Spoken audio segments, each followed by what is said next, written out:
बिस्मिल्लाहिर्रहमानिर्रहीम। अस्सलाम वालेकुम। होम मेकिंग बाय रुखसाना में आज मैं आपको ख़ास चीज़ सिखा रही हूँ।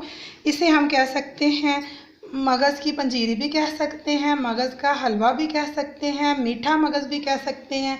असल में ये उन लोगों के लिए जो कहते हैं कि जी हमारे सर में बहुत दर्द है, हमारी याददाश्त बहुत कमज़ोर हो चुकी है, जहन को हाफ़ज़ा को तेज़ करने के लिए ये एक बहुत अच्छी चीज़ बनेगी। ख़ास ये एक दवाई कह लें आप इस चीज़ के लिए, और बहुत मज़ेदार चीज़ होगी। पढ़ने वाले बच्चे और वो जो बुज़ुर्ग भी बाज़ कह देते हैं कि हमें बात बहुत भूलती है, उनके लिए ख़ास चीज़ होगी। इसके लिए मैंने एक अदद बकरे का मगज़ लिया है, चीनी चाहिए हस्बे ज़ायक़ा, बेसन हमें चाहिए, ड्राई फ्रूट्स चाहिए। अब गर्मी का मौसम है, मैंने बादाम और ये नारियल लिया है, इलायचियाँ ली हैं। लेकिन अगर सर्दी का मौसम हो तो आप इसमें पिस्ता डाल लें, अखरोट की गिरियाँ डाल लें, किशमिश डाल लें, हस्बे ज़ायक़ा आप जितना चाहें इसमें ड्राई फ्रूट शामिल कर सकते हैं। इसके लिए हमें घी चाहिए, और मगज़ को धोने के लिए जो सही तरीका है वो ये है कि उसमें थोड़ा सा नीम गर्म पानी डाल दें, जो मैंने डाल दिया है। उसके बाद आप यूँ अगर देखेंगे, बहुत से लोगों को ये पता नहीं है कि मगज़ को किस तरह से धोया जाता है। ये देखिए, खुद ब खुद वो साफ़ हो जाएगा नीम गर्म पानी डालने से।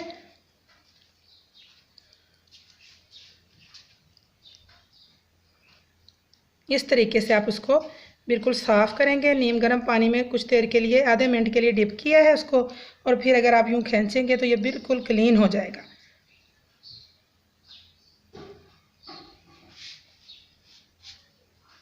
ये देखिए, साफ मगज़ को इधर रख देंगे जो धुला हुआ है, खुले एक बर्तन में।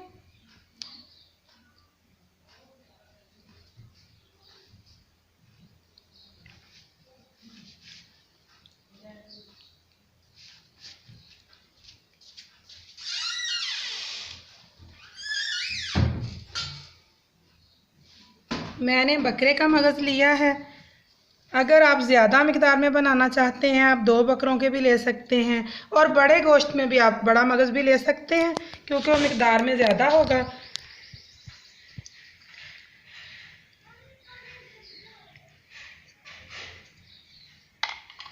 अच्छी तरह से इसे हमने साफ़ कर लेना है। वैसे भी अगर आप मगज़ की कोई चीज़ बनाएं तो उसे साफ़ करने का यही तरीका है कि उसे नीम गर्म पानी में डीप करेंगे तो वो खुद ब खुद साफ़ सुथरा हो जाएगा।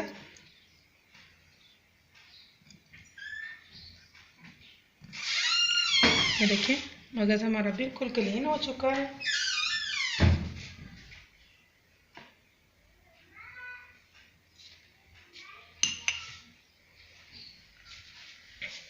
अब हमने इतना बेसन इसमें डालना है। मैं कोई फिक्स अमाउंट आपको इसलिए नहीं बता सकती कि मगज़ का जितना साइज़ होगा उस हिसाब से बेसन डलेगा कि उसमें ये जो यूँ आटा गूंदना है ना, आटे की तरह से वो बेहतरीन गूंद जाए। इसमें अब आपके सामने मैंने ये इस तरह के 2 स्पून डाले हैं और इसे गूंद रही हूँ। एक और डाल रही हूँ मैं। ये हमने देख लेना है कि आटा अच्छी तरह से इसमें यूँ गूंद जाए।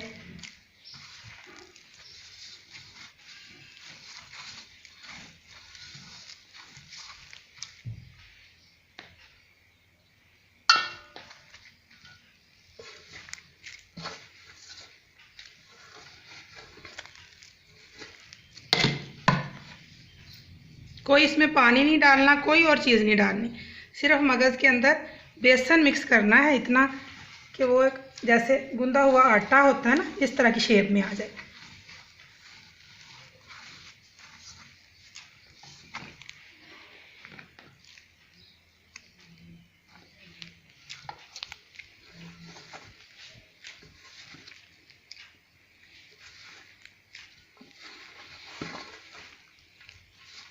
इस तरह से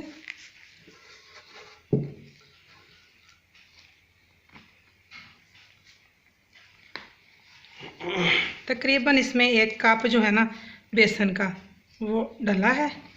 अब इसको इस तरह से अच्छी तरह से काफ़ी देर, तकरीबन 15-20 मिनट तक यूँ मलते रहना है, अच्छी तरह से गूंदना है।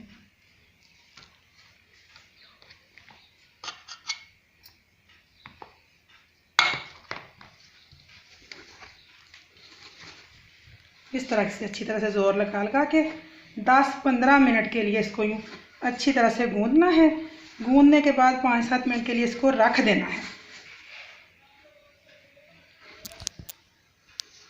ये देखिए 15 मिनट मैंने यूँ इसको अच्छी तरह से गूंदा है। अब ये इस तरह से मुलायम हो चुका है, बिल्कुल हाथों के साथ भी नहीं चिपक रहा, इस तरह से। उसके बाद 5 मिनट के लिए पड़ा रहने दिया है। अब हमने इसका यूँ पेड़ा बना लेना है।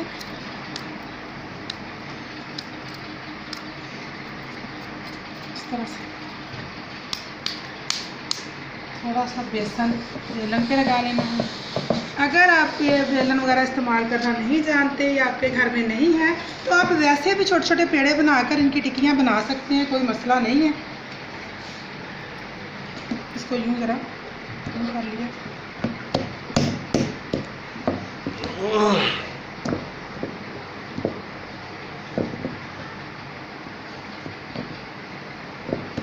इस तरह से अब इसको बेल लेंगे।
ये देखिए इस तरह से रोटी तैयार हो गई है। इसको आप किसी कटर की मदद से, किसी भी चीज़ की मदद से आप यूँ काट सकते हैं। ये देखिए इस तरह से।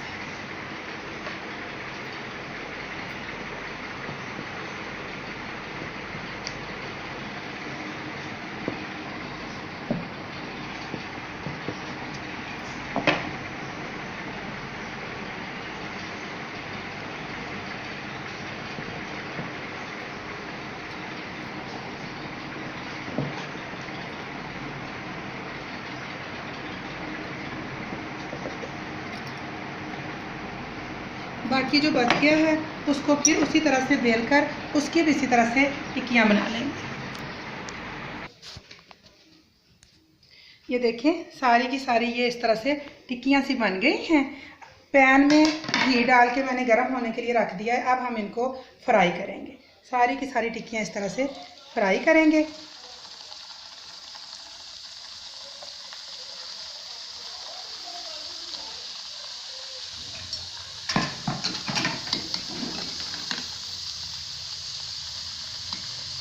ये देखिए बहुत खूबसूरत फूल रही हैं ये।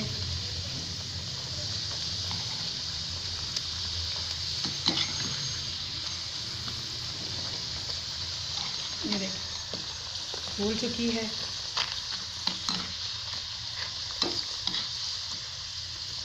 पढ़ने वाले बच्चे, दिमागी काम करने वाले जितने भी घर में फैमिली मेम्बर्स हैं उनके लिए आप ये बनाएं, रेगुलर उन्हें खिलाएं। आप खुद ब खुद देखेंगे कुछ ही देर होगी तो वो ये बात कहना छोड़ देंगे कि हमारे सर में दर्द है या हमें दिमागी थकन हो रही है। इस तरह से सारी की सारी जो ये टिक्कियाँ हैं इनको हम फ्राई कर लेंगे।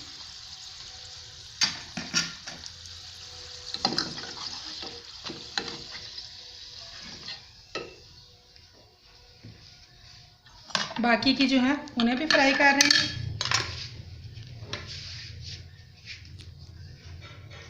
ये देखें इस तरह से सारी की सारी ये टिक्कियाँ फ्राई हो चुकी हैं। ये फूल गई हैं, ये बहुत सॉफ्ट सी खस्ता सी। ये देखें टिक्कियाँ तैयार हो गई हैं। इधर से हम एक देगची में थोड़ा सा पानी और आधा कप चीनी का डाल दें।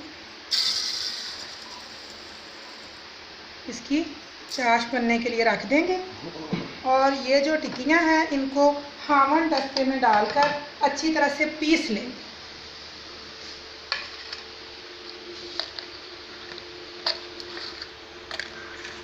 इतनी देर उधर से चाश तैयार हो जाएगी। इनको अच्छी तरह से यूँ कूट लेंगे।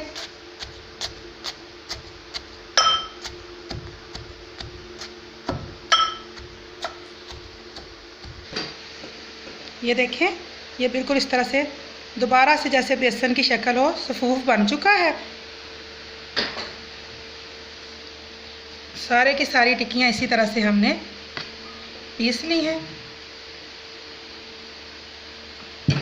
चाश तैयार हो चुकी थी, उसके अंदर मैंने 2-3 इलायचियाँ डाल दी हैं। अच्छी तरह से वो तैयार हो गई है। उसमें 2 चम्मच देसी घी के डाल देंगे।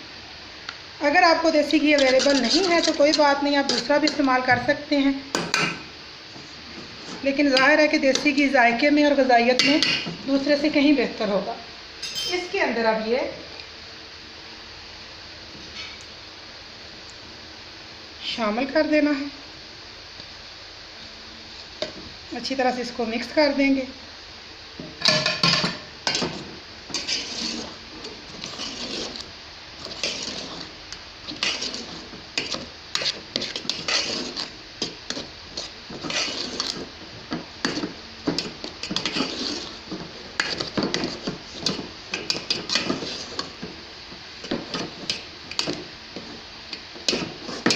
चूल्हा बंद कर देंगे और इसको तसल्ली से मिक्स कर देंगे। लास्ट में मिलाकर ये चीज़ें चूल्हा हमने बंद कर दिया। अच्छी तरह से इसको मिक्स कर लिया है। अब ये हमारा मीठा मगज़ की पंजीरी हाफसा या सर दर्द के रोकने की जो है, हाफसा तेज़ करने की, सर दर्द रोकने की एक दवाई भी है। इसके अंदर हम ड्राई फ्रूट शामिल कर देंगे। आप अगर सर्दी के मौसम में इसे बना रहे हैं तो इसमें किशमिश, पिस्ते की गिरियाँ, अखरोट की गिरियाँ, बादाम की गिरियाँ, नारियल की गिरी, ये सब चीज़ें अच्छी तरह से शामिल कर सकते हैं। तो मैं इसमें डाल के दिखाती हूँ। देखिए किस कदर खूबसूरत इसका व्यू है।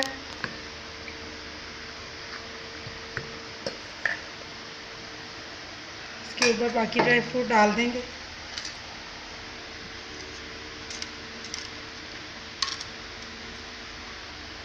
ये देखें, ज़रूर ट्राई करें, बहुत अच्छी चीज़ है। होम मेकिंग बाय रुखसाना को अपने दोस्तों से शेयर करें, सब्सक्राइब करें, लाइक करें, व्यू करें, दुआओं में हमें याद रखें। अल्लाह हाफिज़।